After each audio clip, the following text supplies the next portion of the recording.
आठवड्याच्या पहिल्या दिवशी भारतीय शेअर बाजारात चढ उतार पाहायला मिळतो। बॉम्बे स्टॉक एक्सचेंजचा सेन्सेक्स घसरल्याचं चित्र दिसत असून गुंतवणूकदारांमध्ये सावधगिरी वातावरण आहे। जागतिक आर्थिक घडामोडी आणि कच्च्या तेलाच्या किमतीत वाढ याचा परिणाम बाजारावर होत असल्याचं तज्ज्ञांचं मत आहे। आज शेअर बाजारात सुरुवातीला काहीशी स्थिरता दिसून आली, मात्र नंतर विक्रीचा दबाव वाढल्यानं बाजारात घसरण नोंदवली गेली।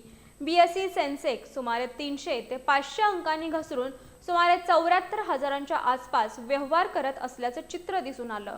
त्याचप्रमाणे निफ्टी 50 निर्देशांकी 23,000च्या आसपास व्यवहार करताना दिसला। तज्ज्ञांच्या मते जागतिक बाजारातील अस्थिरता, कच्च्या तेलाच्या किमतीत वाढ तसंच परदेशी गुंतवणूकदारांकडून होत असलेली विक्री यामुळे बाजारावर दबाव निर्माण होतोय। दरम्यान काही कंपन्यांच्या शेअर्समध्ये वाढ दिसून आली असली तरी एकूण बाजारात मात्र सावध वातावरण कायम असल्याचं दिसून येते। त्यामुळे गुंतवणूकदारांनी बाजारातील चढ उतार लक्षात घेऊन निर्णय घ्यावा असं तज्ज्ञांचं मत आहे।